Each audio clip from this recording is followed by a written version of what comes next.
Hello, and you're very welcome to another edition of the JMac Podcast. I am John Mann, and of course, guys, this podcast is sponsored by OrgaRetro.com. Check their website out for all your retro needs. Former by me this evening, so it's a pleasure to have Kyle.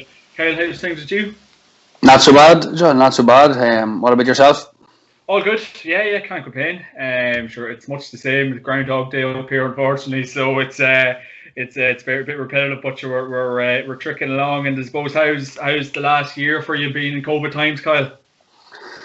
I suppose a little bit, very much like everybody, just 5Ks and home gym workouts and a few beer at the weekends. There's not much else for it, is there? Definitely, and I suppose it's like anything else. Your work, and you're telling me you're flat out at that. But like, how are you putting in your free time? I suppose you doing a little bit of kind of individual training, or what's your routine looking like? I suppose. So more or less at the minute, I would be doing home gym workouts. Probably like most of I have a gym and work there, and we're looking after a few bits and pieces out of there. So we've got a barbell and squat and rack and few free weights and stuff like that. So we're doing bits and pieces in the evening time, and then just following a running program sent through by the club twice, 3 times a week. They're running, and then the gym programs and that, and then in the meantime I've been climbing the odd mountain at the weekend and doing the odd forest walk and stuff like that. So that's the spare time outside of work, and that's really been it. Yeah, and it's something I've kind of brought into the podcast. But I suppose how's everything been going? Like we hear so much about people kind of open up and kind of talking. But how's your head, and how's your kind of your personal life been in the last year? Because like this COVID has changed people's lives for the better, for the good, and I suppose maybe for the worst in some circumstances as well, Kyle. But I suppose how have you been personally? I suppose. Well, the family here actually took COVID on the 10th of January. So the wife and the wee girl tested positive probably a day before me. I went and got tested, and then we all came back positive. They came back positive 24 hours of me. So we took COVID, and the symptoms, I had no symptoms at all, and then developed a few symptoms: no taste, no smell, stuff like that, and then developed a wee bit of a sore back and things like that. But that was my symptoms. But I tell you, I was normally mentally, I would have said I was a mentally sound person, but them were 10 testing days in the house, believe me, because I'm, an active person, love the outside, being in the pitch most evenings, outdoors was the place to go. And I tell you what, I got it tight now, in fairness. Day 8, 9 and 10 were a struggle. Like, definitely, I wouldn't say that I got through it easy. The first few days was a bit of a novelty. Yeah. Because it was really, really new to us, and you had people coming up to the house and dropping stuff off at the front door and running away and stuff like that. But I tell you, I was glad to get back to work. Definitely, I was glad. I'm a person for routine and normality, and my job in the sales, I'd be talking to 20, 25 different people a day, so I did miss that, and I was definitely glad to get back to work.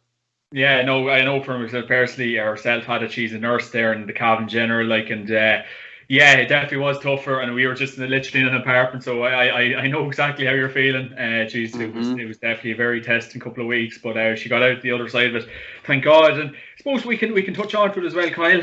You represent your club, obviously, Bow and Tyrone, and you were very successful at minor level, and you're a standard player for Tyrone when the underage scene, and you burst on to Tyrone senior panel from all that. But I suppose, how enjoyable was the county experience for you, even kind of starting off in the minor days, Kyle?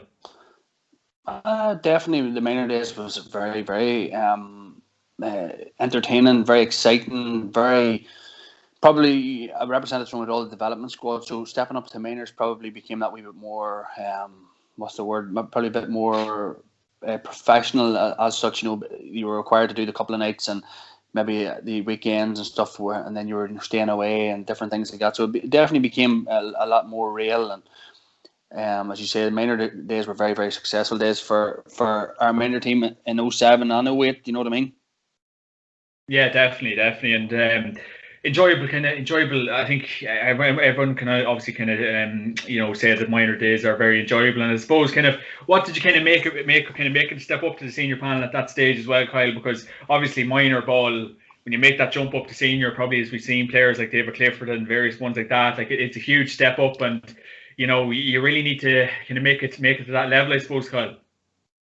Without a doubt, it's a huge step up. You know what I mean? And people probably look at David Clifford and think that he has made it look easy, which he probably has. But it is a tough step up, and the level of physicality, the amount of training, the demand on the body, everything takes jumps by 10 as such. You know what I mean?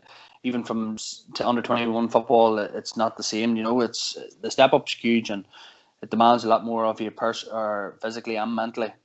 Yeah, like everyone always remarks on the great Tyrone forwards. Like, and in fairness, like when you were probably making a breakthrough, Jesus, you had Sean Cavan to pick with his power, Stevie O'Neill, and like I suppose what was it like to kind of play with some of them lads as well, Kyle? Because like in my book, they're probably the best forwards in Ulster and early in Ireland at that time, Kyle. Mm-hmm. Yeah, it's a great experience getting involved with Stephen O'Neill, Sean Kavanagh, Owen Mulligan, Brian McGuigan. That's just to name a few. Do you know what I mean? There was you're coming off. You're naming two players there you're naming four players there who've all stars. Two of them as Player of the Year.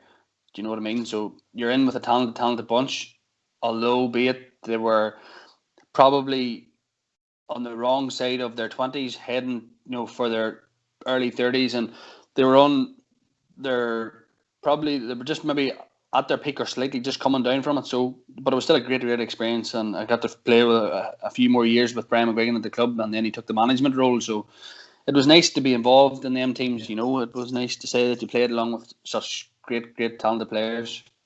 Yeah, I suppose you made the break on. I think I think I remember your minor days. I think it was 2008, and you had a very successful year that year. And I suppose what was it like to be part of that winning culture in the early years of Tyrone, and yeah, I think a lot of your underage players did make the breakthrough to the senior level, like yourself and everyone else that went along with it. But what was it like to be part of that winning culture and I suppose that winning mentality at that age, Kyle? Yeah, well, there's myself, Peter Harte, Matty Donnelly, Niall McKenna. There was a lot of us, Patrick Meeks, all made the step up till senior, sort of at around the one time from 2009-10 season. So it was coming from a winning culture. You were going in till, we had probably come off a minor season, 2 seasons, maybe losing 2 games over the course of 2 seasons, going into an under-21 season. Then we got to an Ulster final where we beat straight into the senior setup, and they obviously had won the All-Ireland a year previous, and then they had won the Ulster Championship back-to-back. So it was just breeding success. Winning was just the norm. You weren't going to be beat many games throughout the course of a year, maybe one national or 2 National League games, and then it's just whoever sort of pipped you or whatever stage you were going to get to the All-Ireland stage. But it was nice to come in to see the winning mentality, and even the senior group you had born winners in there, Philip Jordan, Brian Dooher, boys like that. They were just Conor Gormley, born leaders in there that didn't take losing very handy.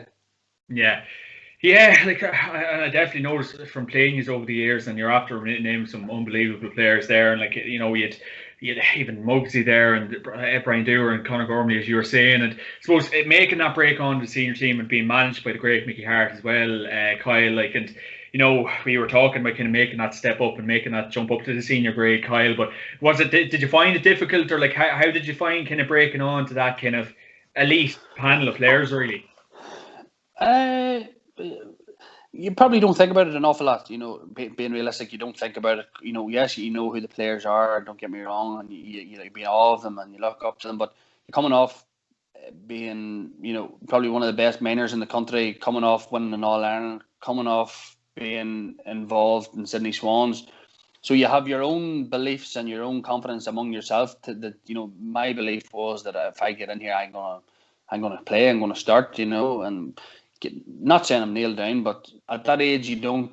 At 18, 19, you're not thinking about. You're coming off being a sure starter for probably your club team. You're coming off being the main man for the minor team. You think, it's just a matter of rolling in. And look, it doesn't work like that. But at that stage, you don't realise that. Yeah, definitely. And I suppose we can even kind of touch on Mickey Harte, and I suppose the impact he has had on Tyrone football. And I suppose what was it like to be kind of in the dressing room, Kyle? Because obviously he'd be kind of a quiet enough character. He wouldn't do a lot of media work. But like, what was it like to kind of be involved with Mickey, and I suppose kind of be managed under him for a number of years, I suppose. Well, I suppose Mickey was the man that was involved in all my Tyrone career. Mickey was he's a born winner. You can tell that he does not like losing at all. He's a great man for keeping his speeches and keeping his team talks till himself and till the players. And it's nice to be involved with that man who has brought Tyrone their first All Ireland and 2 after. And just all I can say, Mickey, is he's a born winner, and he didn't take losing very, very handy. He wasn't a fan of the press either. yeah. We I suppose we've seen it, and he has his various reasons for it, and kind of even that kind of like that style of play everyone kind of always remarks on, and Tyrone kind of setting up kind of defensively, kind of breaking out from defence into attack. And I suppose what was it like to kind of play in that system, Kyle? Because I'm presuming you kind of you're all out attack and everything that comes with it, but like what was it like to kind of get into that system as well, Kyle? Look, be honest, it wasn't enjoyable to play that system. You know what I mean? Probably after Donegal sort of brought that. Yeah, Tyrone were probably defensive in their own right, and then Donegal probably brought it to a whole new level. It wasn't the most enjoyable thing to be part of. You probably. I'm thinking back till as I say, Tyrone's great forwards, and then whenever they lost 1 or 2 and started to bring in new players, Tyrone adapted a system where it was more defence and running and carrying the ball and working scores. And look, it didn't suit me. It definitely put a sort of like a curveball on my Tyrone career, without a doubt. I would have been a forward for probably expressing myself and probably taking risks and stuff like that, but it wasn't the most enjoyable thing. Look, don't get me wrong, at that time when you're in that bubble, you enjoy it, yes, but when you sit back and look about it, you don't.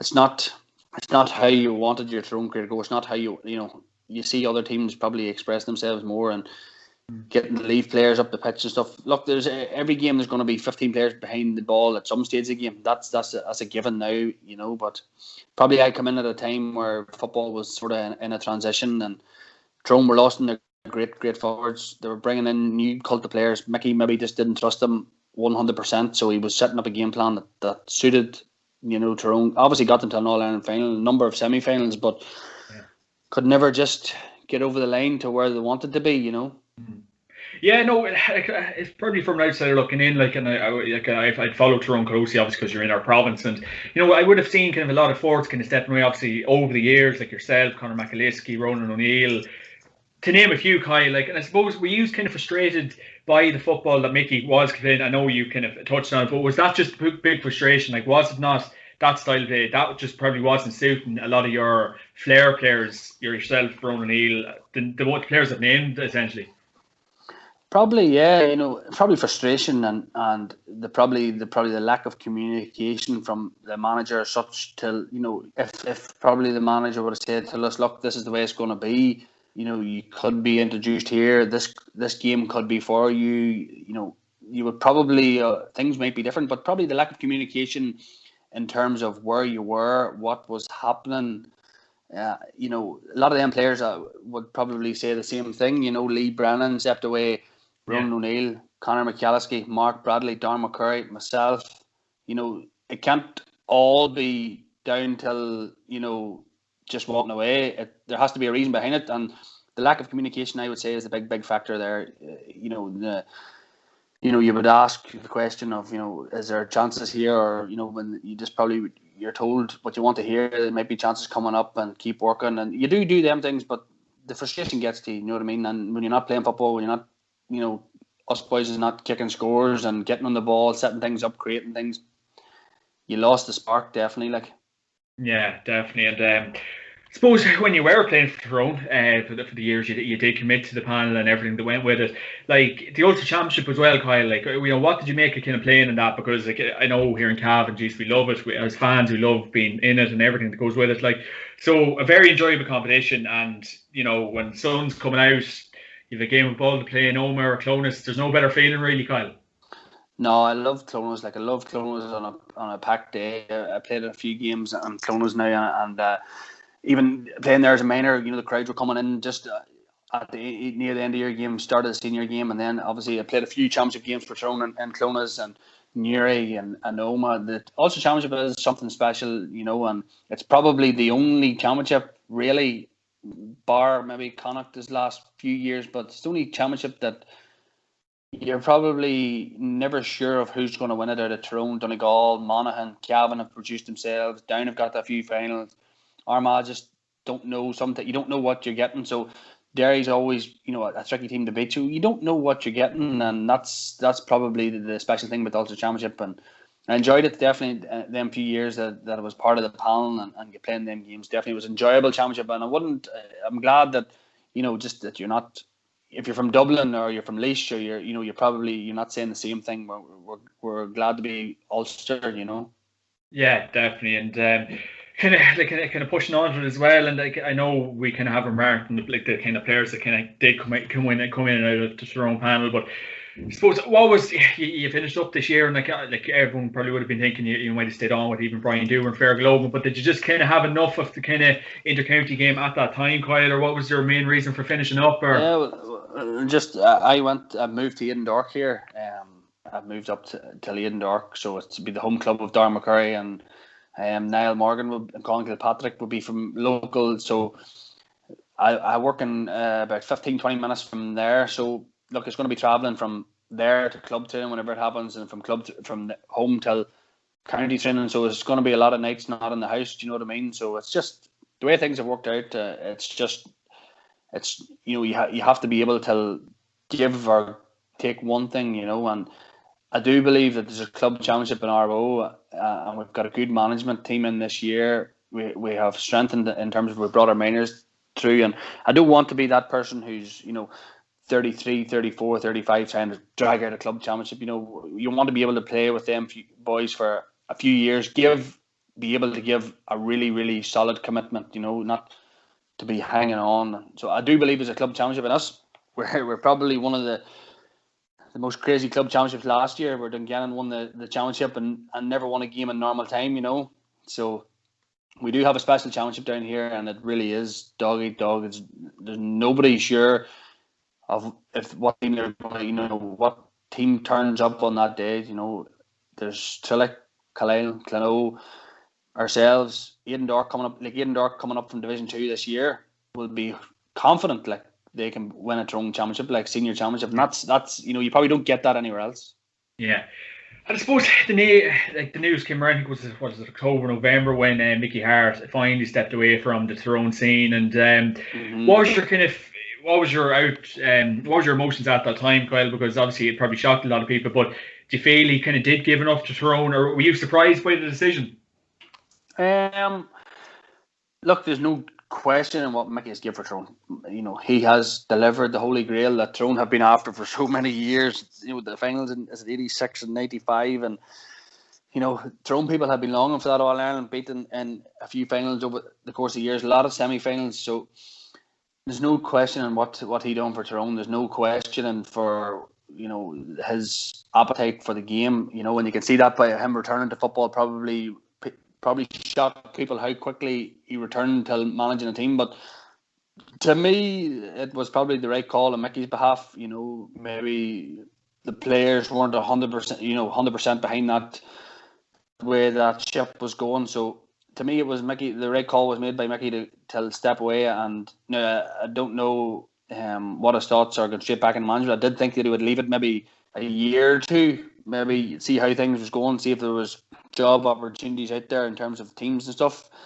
Louth obviously offered him, the chance to take their seniors and under 21, so it's a job that excited him and teased him back into it. But I do think it's the right decision. I think it's the right decision for the current group of players. I think there's more in them. I do believe that they can achieve. Tyrone can achieve to win their ultimate goal to win the All Ireland. And to me, I think maybe just the way things were going, they were never going to get that way under Mickey his last maybe year or two, because it was just gone a wee bit stale. And at the end of the day, they'd never beat Mayo, Dublin, Kerry in a championship game, and Donegal had the number a few years. So it's time for freshen up. And these men, you know, from what I'm hearing and the reports I'm hearing, will bring a whole new energy and a whole new craze for the game for the players that's there. Yeah, and that's probably what I'm getting on to as well with Brian Dooher and Fairg Logan. Like, what do you think? What do you think they will bring to the table, Kyle? Because obviously you played with Brian Dooher and been managed by Fairg Logan. So, like, what can these lads bring to Tyrone football? Because there is so much talk with Tyrone football. Is there an All Ireland in this team with the forwards to have?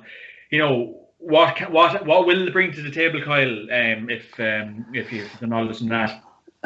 One.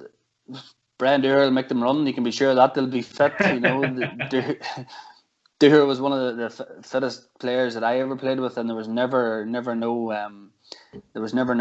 lie down in him. Like, there was a story one time whenever we were at Tyrone training. Brian Dooher was a vet, so he was in a call out, and this was whenever he was playing for Tyrone, and he was called out to see an animal as such. I'm not sure what the animal was, but whatever happened, the person couldn't be there for 10 minutes, 15 minutes. So I think Brian Dooher had the welly boots on. He went for a couple of laps around some field somewhere to get warmed up. Do you know what I mean? Because that's the type of man he is, you know. So the Tyrone team will definitely be fit. They have Collie Holmes and Joe McMahon in the background, along with obviously the main man, or Fergal and Brian being the two main men. So there'll be a tactical oust about them. You know, I don't think they'll be found wanting tactically. Yeah, I think they'll be very, very cute. Fergal Logan's a smart man, and you know, we've seen the success they had at under 21 level. I don't think that they'll be a slave to the one system. Yeah. I think they'll definitely have variety to their game. I know that they're definitely, from the reports I'm hearing, that they're, you know, the stuff they had been working on just before the lockdown sort of come back into play again, was that their aim was to leave 4 forwards up the pitch at all times, if possible. You know, I know sometimes, you know, if you're marking somebody like Lee Keegan, it's not always possible, or Jack McCaffrey, it's not always possible to stay up the field, but that's their aim. I think they'll bring a more attacking side to the game, which is critical, you know, and you definitely need to be on the scoreboard to beat any of them top teams, and you need to find the net as much as possible. Yeah, without a shadow of doubt. And this, like, we have remarked on that. Like, you've Derek Hannivan, you have Conor McAliskey back, you have Conor McKenna back from Australia. He flew it last year when he came back as well, Kyle. So, you know, is this right for people to be kind of believing the hype in this Tyrone team? Like, do you feel, you know, you will give Ulster a good rattle this year? And, you know, is there an All Ireland in this team, do you think, Kyle, in the next year or two? If I had to say at this minute in time, I would say there would be. Whether it be this year, might be a year early. Now, that's not saying that it's not possible, but like, as you've seen, Conor McKenna come back last year, made a huge difference. He can play 11. I think he'd be an asset at 14 if Cathal McShane's not fit. He's a strong, powerful runner who also could play middle of the field. You probably then, they're going to run into a dilemma with probably the forwards that they have to choose from. You're going to have between Derek Hannivan, Lee Brennan, Mark Bradley, Darren McCurry, all probably vying for Conor McAliskey as well. Probably vying for positions that's, you know, you can only name 6 forwards, and they're going to name probably Conor McKenna and Cathal McShane. So it's what the fit around them boys that will make Tyrone, if they get the right system, you look at Dublin. They probably, I've said this before, they probably get stronger in around 40-45 minutes. And I do believe that Tyrone can have that, whether it be Mark Bradley coming in, whether it be Darren McCurry, whether it be Lee Brennan and Conor McAliskey. You need to have that injection off the bench, injection of, you know, strength. And I do believe that that's where they're getting to. They need to get to that stage.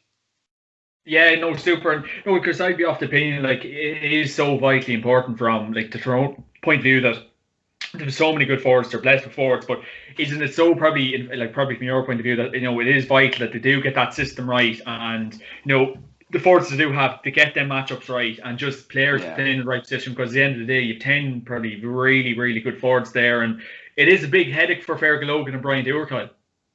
Without a doubt, you know, and I do believe they need to take Peter Harte out of the forward line. I think his best game, personally, you know, Peter Harte is an absolutely fantastic player, you know, and he's one of the best players in Ulster.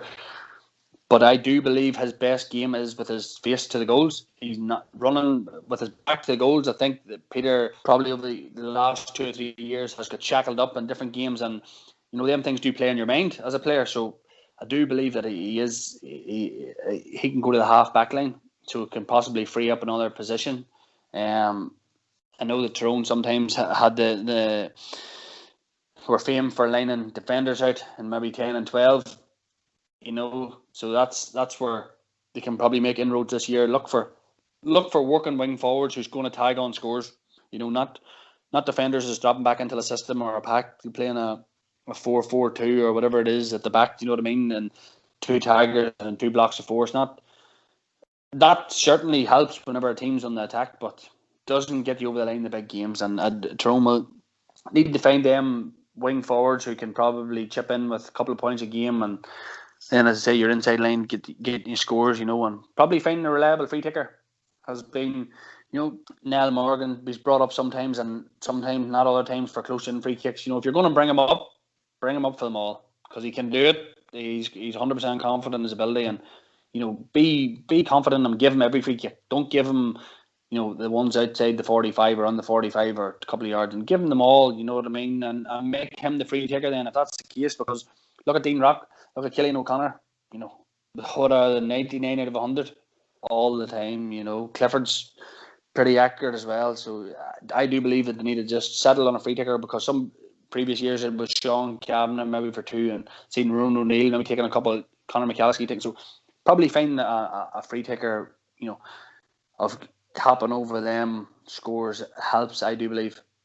Yeah, I suppose the commitment involved in the GA as well, Kyle. And I know you were you've done a lot of years of Tyrone and in and out, and you kind of came into it a couple of times. But when you were involved, Kyle, for them couple of years that you were, what did you make of it? Did you enjoy it? Was it a bit of a slog, or how did you find it? Because we hear so much complaints about, oh God, it's like a full-time job with no pay on top of a job that you're already doing, Kyle. So how did you enjoy it? Look, I'm one of those boys who loved it, absolutely loved the game. There's no two ways about it. Loved training, loved, that was my life. Even at the minute, my wife will say that, nearly everything comes second to football, even club football. It's just that's the way it has been. And I do believe if you're not enjoying it, you shouldn't be there. If you're not enjoying it, you shouldn't be there. So, but it gets to you at times whenever you're not getting on. And that's not that you're not loving the game. You're probably just annoyed and frustrated of what the lack of game time for the effort you're putting in. And you don't see it like that at the time. You think, you're probably a negative drain in some respects. But I did enjoy it. Probably in my last couple of years, 14 and 15 in the squad, probably felt I wasn't getting the chances I deserved. So that probably makes you not enjoy it as much, but you still always loved going to training. You still always loved, just being there and getting out in them summer days. But look, the commitment in it's big. It's important. But if you don't enjoy it, if you don't want to be there, you see the likes of Jack McCaffrey stepping away for a year, Paul Mannion, it is a lot of commitment. Even club players do it. I see boys in our group in the gym at 6 o'clock in the morning, and doing runs that evening. That's the way it is, and that's just unfortunate that county football has set that standard. Club players always follow whatever happens at county, always follow suit to club, and it's tough. You do put in a lot of hours, and you need to be seeing the rewards. I know it's not everybody does, but that's just the way it is. Isn't it? It's very, very hard to keep 35 men happy. I know that. Yeah, definitely, without a doubt. It's probably a manager's nightmare, really. And I suppose you did touch on it there, Kyle. Jack McCaffrey and the likes of Paul Mannion, Michael Darmacalley, Jeremy Connolly, to name a few Dublin boys that did step away, Kyle. And I'm banging this drum a while now, and I'm just kind of thinking, what kind of chance does that give the likes of a Wicklow, Carlow, Leitrim footballer? When they're slogging it out and they're 100% putting in the same commitment as the Dublin boys, Tyrone boys, Kerry boys of this world, surely they're thinking in January, I'm slogging up the road here, and I'm after seeing Paul Mannion stepping away because the commitment's too much, and he has multiple All-Irelands, few All-Stars, millions of Leinster titles. He's stepping away, but yet you've a lot of Leitrim. Then if you know where I'm coming from, Kyle. Mm-hmm. Oh, I can't imagine it being easy, and it's difficult to understand it from probably them, the likes of them, their perspective, because if a Wicklow or Carlow or might have been in a Connacht championship, they might have a chance, of winning one, maybe two games, where you can end against Dublin and the Connacht championships or the Leinster championships, it's pretty showing up at the minute, and there's probably, I know Meath have come on a wee bit this last wee while, and still think they're pretty long way off Dublin at the minute, but it's hard to be in them shoes, it's always talk of tier 2 and winning, but I do believe if I was in their shoes, I think I would like the opportunity to win more games. I would like the, maybe I'm wrong. I don't know. Yes, to say the All Ireland's a pinnacle, but if you're only getting one game and you're doing all that training, I think it's going to be frustrating. I do believe that.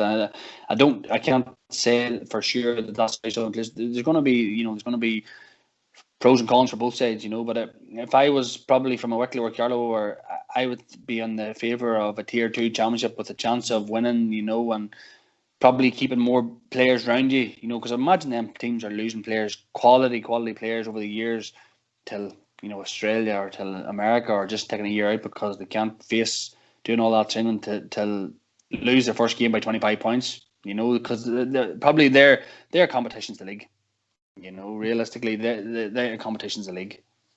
Yeah, definitely. And of course, this podcast is sponsored by OrgaRetro.com. Check the website out for all your retro gear needs and wants. I suppose, Kyle, were you involved in 2018 when you got to the All-Ireland final?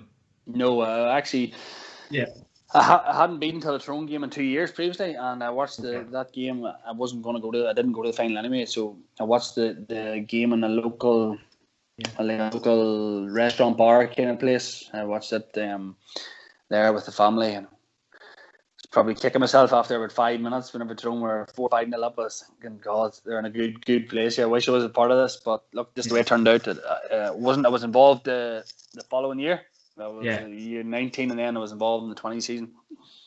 Yeah. I suppose kind of watching on in that 2018 final, and that was the first final you would have got to in a couple of years, and it's probably it staggers belief because Tyrone were always at the top table in the early noughties without a shadow of a doubt. I know Dublin, Mayo kind of have dominated the last things, but an Ulster Championship, it's seriously competitive, and you're always flying in it over the years, Kyle. But what do you think has maybe been the problem in the last couple of years with Tyrone's lack of appearances in All-Ireland finals? Because, when it was Peter Cannon and Stephen O'Neill, Muggsy era, you're getting thereabouts all the time, really, Kyle.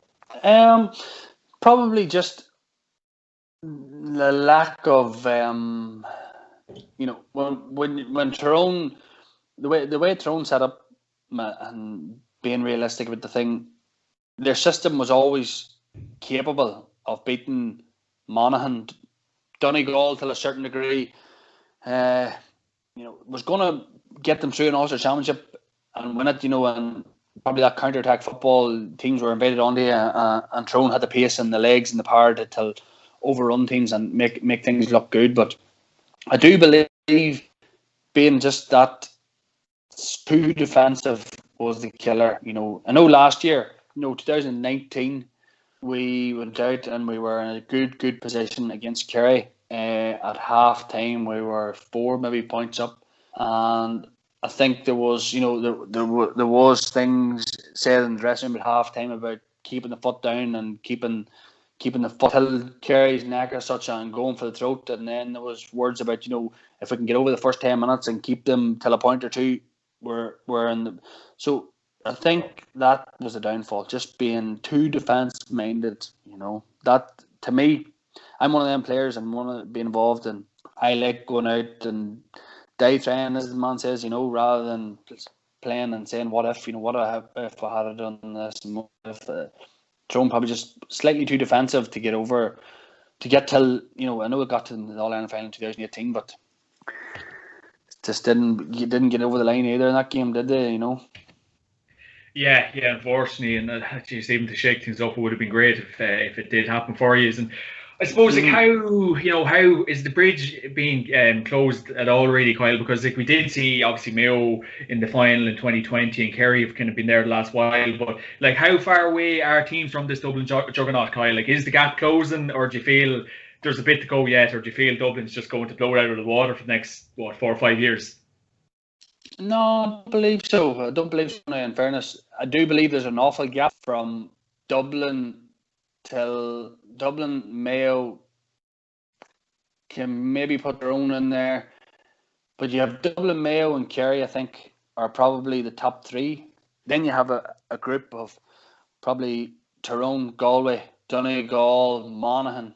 You can maybe add Meath to the tail end of that.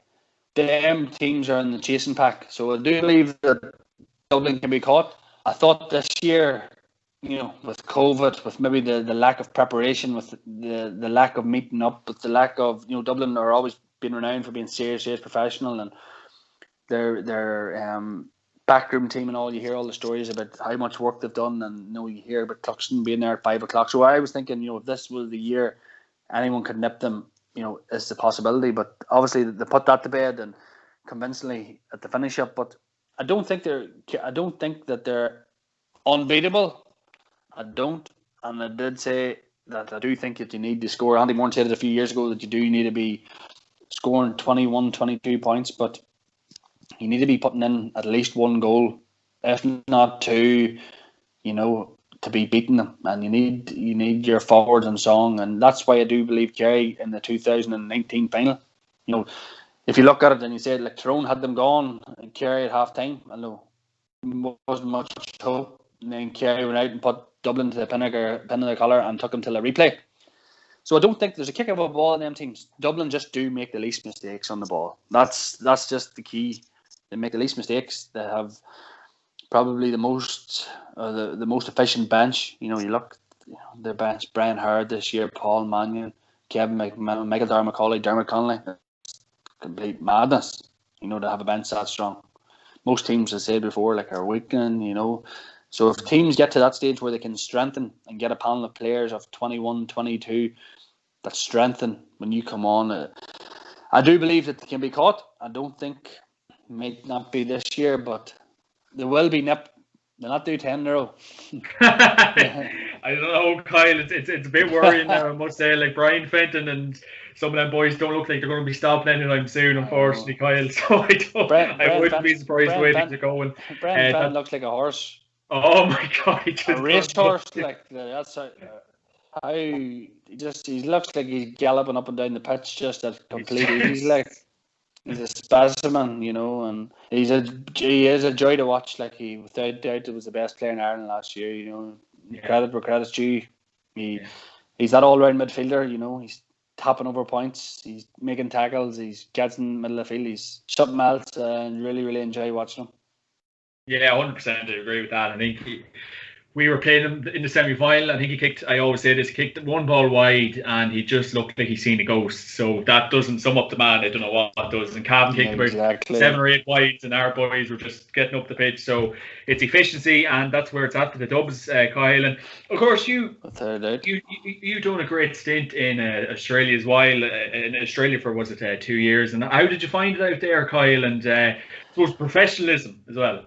Yeah, it's really, really enjoyable. It was a young age, so it's probably a lot to take in till you think about things an awful lot. But it was a very, very enjoyable experience. I loved it. I lived with Ty Kennelly and Brendan Murphy for that period of time, and 2 great lads, and nothing only you can say nothing but good things about them. And the professionalism was really, really good. You were in the gym, you're in the clubhouse 7 o'clock in the morning, 7:30, and getting your test done, ready to train. And so you might have been out on the pitch that morning doing a bit, and then you might have been going for your lunch wherever you needed to go over a couple of hours, and then you might have been come back and you might have been doing yoga one day, and might have been a bit of cardio training after, and then it might have been weights training one morning. So you're training 6 days a week. Saturday morning you were expected to come in and do 30 minutes of cardio, whatever you had your choice of whatever you wanted to do. So it may be a run on the treadmill, a row, or boxing or stuff like that. So I definitely enjoyed it. Just a pity I was so young, and pity it went at a young age just out there, because things might have been different. You might have had a career out there. You know, you look at the boys now and you see, you know, Zach Tui and Mark O'Connor and different boys like that. Even Conor McKenna having an extended stay and making a name for themselves, and you know, still maybe coming back to play. Like, you look, Mark O'Connor last year, and still, you know, a chance to play for your club, Colin Reardon. It's enjoy, or your county. So it's a nice experience. It's nice to say you've done it, but maybe just wish you had been a wee bit older, a wee bit wiser ahead on me to stay out for longer, you know. Yeah, and I suppose even kind of that professionalism that is out there, and it's probably, you know, would you be a fan of kind of like pay for play in the GA, like even having that bit of professionalism in GA? Because like, I feel there should be some sort of kind of you know, contribution from the GA for the players, because the effort to put in, the commitment to bring, the enjoyment to bring to people's lives as well. So would you be a fan of that kind of professionalism? I know you finished up Tyrone, but when you were playing, Kyle, like, would you be a fan of it? No, without a doubt, you know, there's definitely something to be there, you know. And look, it doesn't need to be something completely, you know, reckless that the GA needs to be numbers to be found out. But it's nice to you know, boys are, you know, leaving jobs early. You know, they're missing days at work. They're, you know, traveling a lot of miles. You know, players get their mileage, but sometimes them things are not all as straightforward as just it seems. So I definitely will be on for something in the GA in the near future of coming together with, you know, getting boys some kind of, you know, reimbursement of some sort, or pay per play or something like that. I don't know how you would work it. I don't know. I haven't put much thought into it in terms of, but I do think that there's something there that could be worked. Boys put an awful lot of effort in. Yes, they love it, you know, but it's nice to, you know, if you had, I don't know, a couple of €100 or something after playing a game or something. I don't know, because there's a lot of money. I know the GPA last year had a meeting, and they get the LJ allowance for the food and stuff like that, you know. But when you see what a player spends on a weekly basis to, you know, as I say, eat lean or eat healthy and eat clean, doesn't add up to what they spend, you know what I mean? It's, you know, it would cost you €150 or 150 sterling to eat like that, you know what I mean? And you get €25 or something. Yeah, definitely. It'd be great if something could be done. And I suppose even kind of touching on to your club as well, Kyle, Ardbow. You've two McGuigan brothers yourself.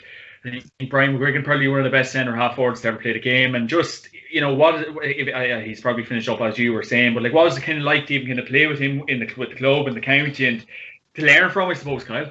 Yeah, it was. Yeah, he actually managed the club a few years ago, so that was a good experience too. And he probably brought us on a few years. It was really, really enjoyable. I played with the four McGuigan brothers. So you had Frank, who won in the first All Ireland along with Tyrone in 2003. You had Tommy, Brian, and then the younger brother Shay, who would be closer to my own age. So he came in the team where they were all there. It was a great experience even playing with Brian. Brian turned out to be my next door neighbour for a few years there. I moved into a house beside him before I moved up to Dark here. So it was probably underachieved as well. Our own club with the talented players we had, you know, we had probably players every year, 4 or 5 players involved in the Tyrone setup all the time, you know. So we're probably underachieved slightly.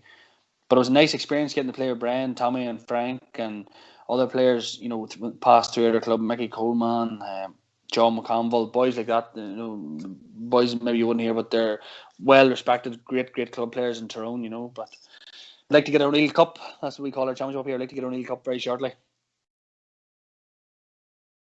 Yeah, no, definitely without a shadow of a doubt. And I suppose the Tyrone Club Championship was always kind of remarked on to be probably the strongest club championship really in Ulster. I know with Armagh was quite good as well. Like, but kind of what was it like kind of play in it over the years? Like, you know, Omers and Ennis and all them great teams. Like, what was it like to kind of play in it? Obviously, because you know when you did finish up playing with county and when it came around to the club ball, Kyle, it was obviously very enjoyable and competitive. Oh, without a doubt, it's a great championship because, as I say, there has been no back-to-back championship in Tyrone from 04-05 Carrickmore. So, you know, that tells you its own story. You have Ergel here in Greek tradition. I made my senior debut in 06 championship. So it was team at that stage. So we made my senior debut in 06, and they've been playing every year, and there hasn't been one team who have won the back-to-back championship. This team's got the final, but it's dog eat dog. It used to be in Tyrone, maybe in club games, you could have maybe handpicked yourself 5 or 6 club games in the league where you were going to get, a couple of points, and that was you safe for the year and then concentrate in the championship. But even now, you see the club games, you're never sure of who's going to win that game. It's that competitive, and the championship's really, really good. Like, it draws serious crowds, and the knockout, it's always been a favourable thing in Tyrone,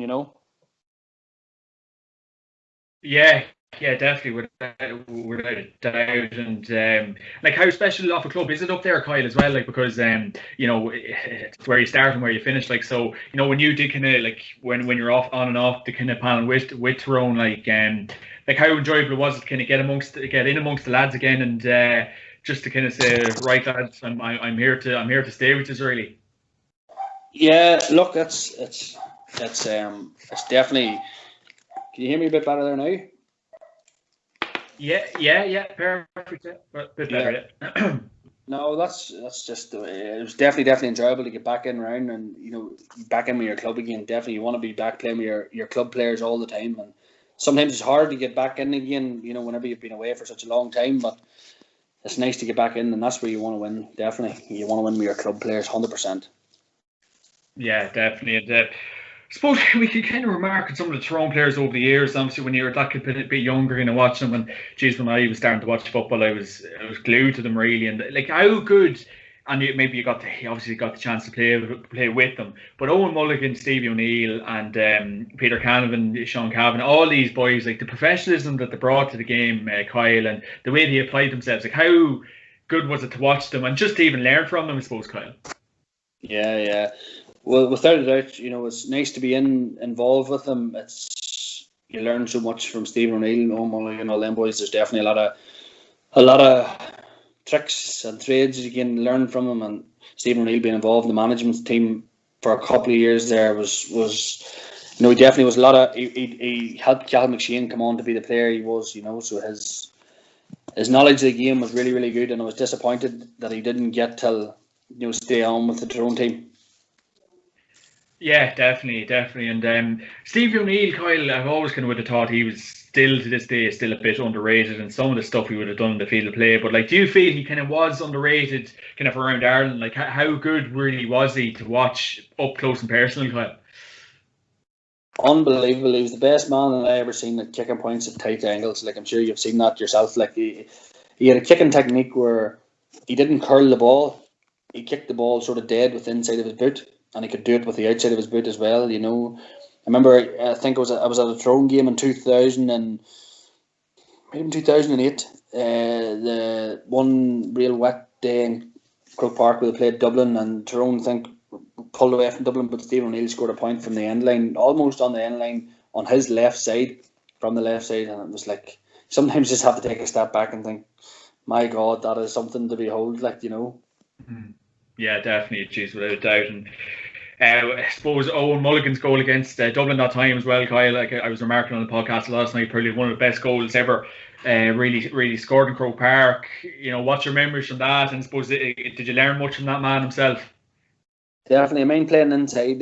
We had a National League game in Galway, and it was Division 2. It was in 2013, maybe the National League, and me and him was the two inside forwards. And I mind him saying to me, just look, I'll make the first run, kick your man out. So he was just checking my man the whole time, and I think I ended up kicking 5 or 6 points. But it wasn't, it was down to him just constantly running across, checking, doing check runs and blocking my man. So it was ending up that I was in the space, and it looked as if I had this spectacular game where really and truly he done all the work. I was just finishing it, you know what I mean? And as you say, looking back at that goal, I was speaking to actually Darren Maloney recently, and he said it's the best goal ever he's seen. So, and he was commentating, and it's nice just you see it every so often flick up on your Twitter, somebody puts it up, and it's nice to see that goal. Like, it really is something special. The two dummies, you practice them types of things, and you give boys jiff if they come off in training, don't you? Like, and then to rattle it in the net. It's probably him.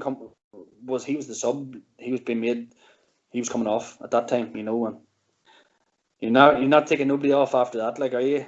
No, not a chance, not a chance. And I suppose it's kind of, I was remarking on it, there's a podcast I was doing last night on kind of the biggest rivalries within the GA and Kyle. And I suppose I was kind of saying that how important it is that we do maintain rivalries, like obviously yourselves and Donegal and us and Monaghan and all the rivalries within Ulster, Kyle. And, how important is it that we maintain all these rivalries? Because I know there is a lot being said about the game, it's not being enjoyable, Dublin's dominance, everything that goes with it. But how important is it that all of these rivalries are maintained and that they actually turn out to be good games of ball? And I know 2020 was an exception, obviously yourselves in Donegal, a wet day up, I think was at Nome or whatever. But like, they're vitally important to keep us all interested, I suppose, Kyle. Oh, without a doubt, you're gonna have them games like, as you say, yourselves and Monaghan, Tyrone, Donegal, Tyrone and Derry. Like, even a few years ago in the Championship, Tyrone played Derry. Derry are Division 3, Tyrone were Division 1. But at the end of the day, that goes out the window. Form, all them things go out the window when rivalry comes into it.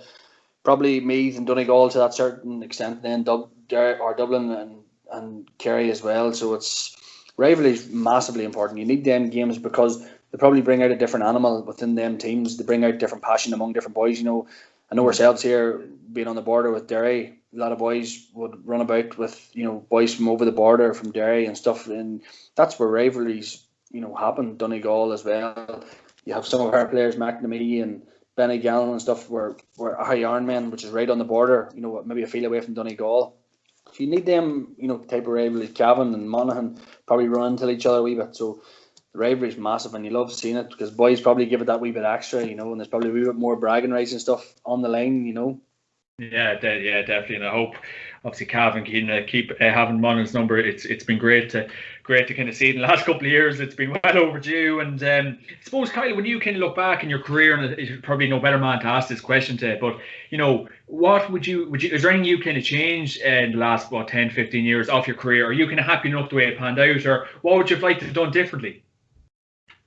No, I wouldn't say that I'd be happy enough now. In fairness, if I had to look back at my career, sitting back thinking now, but probably I probably had a stop-start inter-county career. So I would like to have more success in terms of starting more games. Would like to be, I remember got a few championship games, got a few qualifier games, played a championship game against Down. Would like to have a better run of games in the championship to see where you would have ended up, or what kind of career you would have. Definitely my Tyrone career didn't go to how I planned it. I don't know how I would explain that in terms of how I would say that. All I can say is I'd love to start at more games. I'd love to get more opportunities. Probably the relationship, as I said, with myself and Mickey wasn't the best, so that them things hamper you. It's disappointing that you don't get them opportunities that you feel you deserve.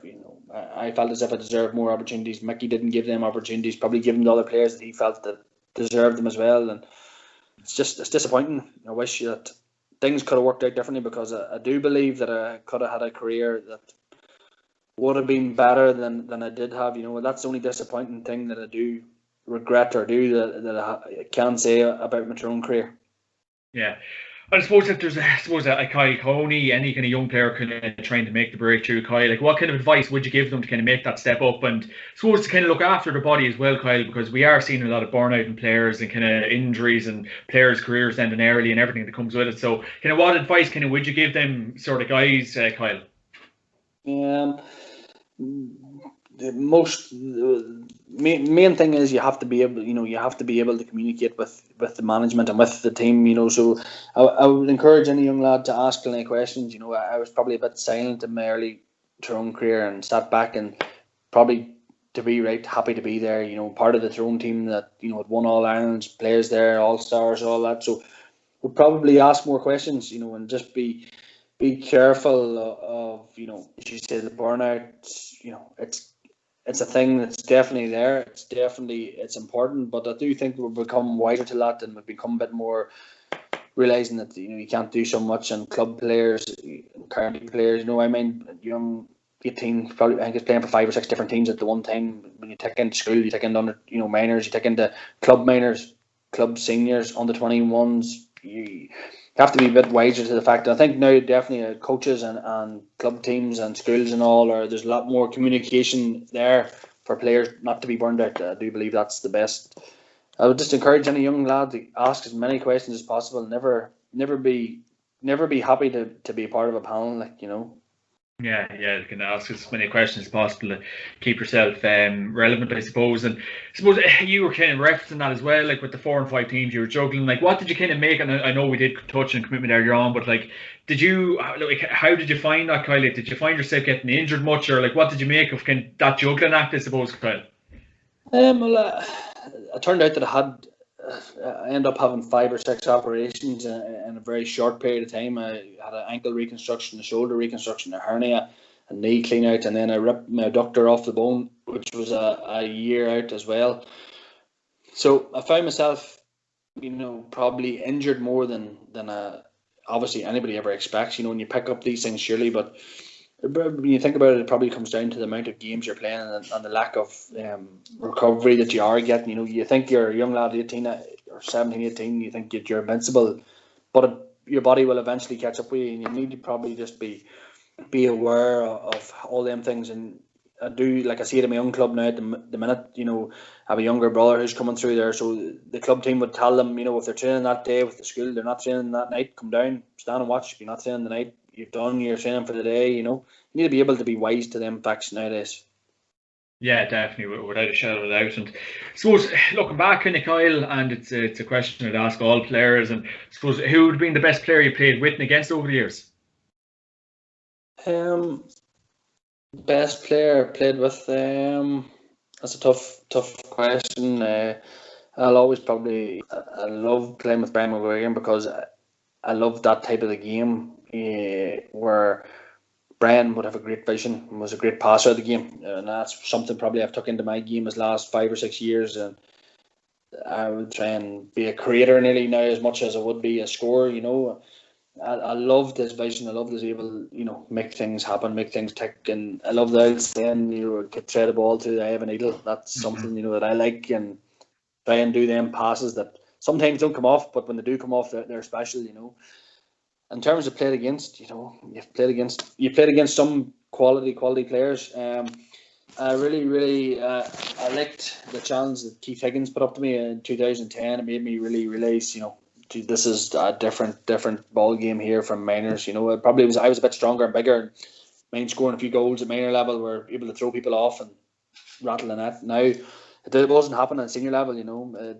Had a couple of good battles with Aidan O'Shea as well. Me and him would have been friendly enough and would still keep in touch because we played against each other in the minor days. So look, they're all different. They're all tough in their own respect. But I say, like, Keith Higgins was a player that, you know, you could even say it to how Mark James O'Donoghue, and it was 2014, was a real stickler. There's no getting away from him. Yeah, geez, I think that's a lot of people's answers for that question any Ford have kind of ever asked. But that's great, Kyle. Thanks a million for joining me on the JMac Podcast this week. And of course, guys, this podcast is sponsored by Orga Retrowear.com. Check the website out for all your retro gear needs and wants. Kyle Coney, thanks a million, and look after yourself and enjoy your training in a couple of weeks' time. It's brilliant news up there. Not a problem. Looking forward to getting back into their pods of 15, and hopefully in the 12th of April we can get back out in the grass and see some football this year. Hopefully something will be happening very shortly. 100%. Kyle, thanks very much. Thank you. Good luck.